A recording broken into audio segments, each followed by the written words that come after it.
Hello friends, അസ്സലാം വലൈക്കും. Welcome back to Jashi's cook book. Jashi's കുക്കിലേക്ക് എല്ലാവർക്കും സ്വാഗതം.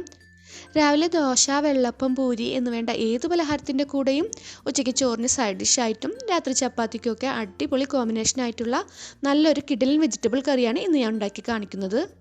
ഉണ്ടാക്കാൻ വളരെ ഈസി ആയിട്ടുള്ള ഈ കറി ചുരുങ്ങിയ സമയം കൊണ്ട് നമുക്ക് റെഡിയാക്കാം. ഞാനിന്ന് മെയിനായിട്ട് എൻ്റെ കയ്യിൽ ഉണ്ടായിരുന്ന 2-3 വെജിറ്റബിൾസ് മാത്രം ചേർത്താണ് ഈ കറി ഉണ്ടാക്കിയിട്ടുള്ളത്. പക്ഷേ നിങ്ങൾക്ക് ഈ കറിയിൽ ഇഷ്ടപ്പെട്ട ഏത് വെജിറ്റബിൾസ് വേണമെങ്കിലും ചേർക്കാം. ഇതിന് മുന്നേ റൈസായിട്ടും കറികളായിട്ടും ഒരുപാട് വെജ് റെസിപ്പികൾ ഷെയർ ചെയ്തിട്ടുണ്ട്. അതിൻ്റെ ലിങ്ക് കാണാത്തവർക്കായി ഞാൻ താഴെ ഡിസ്ക്രിപ്ഷനിൽ കൊടുക്കാം. ഇതുപോലെ വെജും നോൺ വെജ് ആയിട്ടുള്ള വെറൈറ്റി റെസിപ്പികൾ ഇനിയും ഇൻഷാല്ലാ അപ്ലോഡ് ചെയ്യുമ്പോൾ ഒരു വീഡിയോ പോലും മിസ്സാവാതിരിക്കാനായി ഇതുവരെ സബ്സ്ക്രൈബ് ചെയ്യാതെ വീഡിയോ കണ്ടുകൊണ്ടിരിക്കുന്നവരും പിന്നെ എൻ്റെ വീഡിയോ ആദ്യമായിട്ട് കാണുന്നവരും പ്ലീസ് വേഗം ഒന്ന് സബ്സ്ക്രൈബ് ചെയ്യാട്ടോ. അതിൻ്റെ ഒപ്പം തന്നെ എല്ലാ വീഡിയോകളുടെയും നോട്ടിഫിക്കേഷൻ നിങ്ങൾക്ക് കിട്ടുന്നുണ്ടെന്ന് ഉറപ്പുവരുത്താനായി ബെല്ലൈക്കൺ കൂടെ പ്രസ് ചെയ്യാൻ മറക്കരുതേ. അപ്പം ഇനി നമുക്ക് നോക്കാം അല്ലേ ഈ ഈസി ആൻഡ് ടേസ്റ്റി വെജിറ്റബിൾ കറി ഉണ്ടാക്കുന്നത് എങ്ങനെയാണെന്ന്. ആദ്യം കറി വെക്കാനുള്ള പാത്രത്തിലേക്ക് മീഡിയം സൈസിലുള്ള ഒരു ക്യാരറ്റും ഉരുളൻകിഴങ്ങും ഇതുപോലെ ക്യൂബ്സ് ആക്കി കട്ട് ചെയ്ത് ചേർക്കാം. പിന്നെ ഞാൻ നേരത്തെ പറഞ്ഞല്ലോ നിങ്ങൾക്ക് ഇതിൽ ഇഷ്ടപ്പെട്ട വെജിറ്റബിൾസ് എല്ലാം ചേർക്കാമെന്ന്. അതുപോലെ ഈ കറിയിൽ നിർബന്ധമായിട്ടും ചേർക്കേണ്ട ഒരു വെജിറ്റബിളാണ് ക്യാപ്സിക്കം. ഇതിൽ വേറെ ഏത് വെജിറ്റബിളും കൂടുതൽ ചേർത്താലും ഒഴിവാക്കിയാലും കുഴപ്പമൊന്നുമില്ല. പക്ഷേ ഈ ക്യാപ്സിക്കം ഒരിക്കലും ഒഴിവാക്കരുത് കേട്ടോ. സാധാരണ നമ്മൾ ഉണ്ടാക്കുന്ന വെജിറ്റബിൾ കറിയിൽ നിന്ന് വ്യത്യസ്തമായിട്ടുള്ള ടേസ്റ്റ് ഈ കറിക്ക് തരുന്നത് ക്യാപ്സിക്കവും പിന്നെ വേറെ 2-3 ചേരുവകളൊക്കെയാണ്. അപ്പോൾ അതൊക്കെ ഉറപ്പായിട്ടും ചേർക്കാം കേട്ടോ.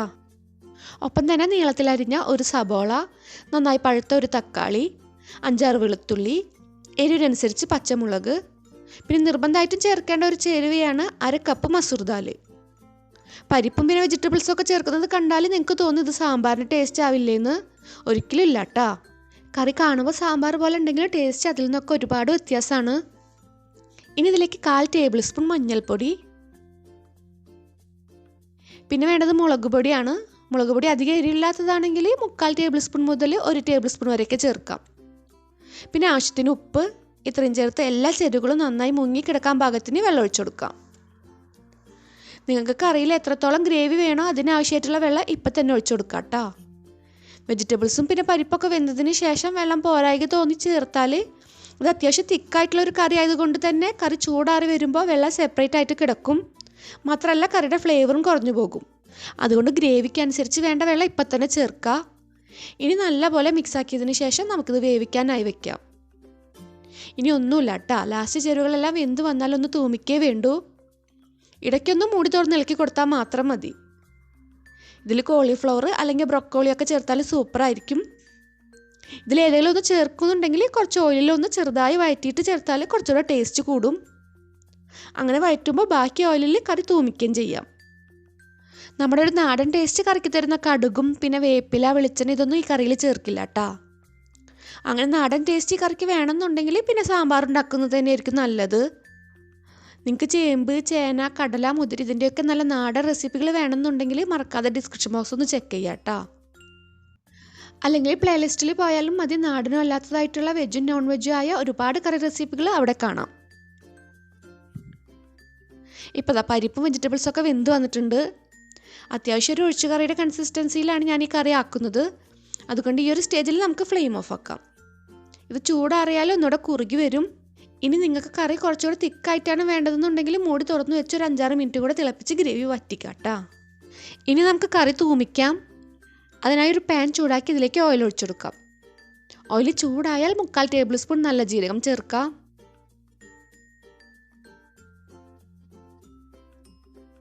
ജീരകം നന്നായി മൂത്ത് വന്നാൽ ഫ്ലെയിം ഓഫ് ആക്കിയതിന് ശേഷം ചുവന്ന മുളക് 3-4 എണ്ണം കട്ട് ചെയ്ത് ചേർത്ത് കൊടുക്കാം.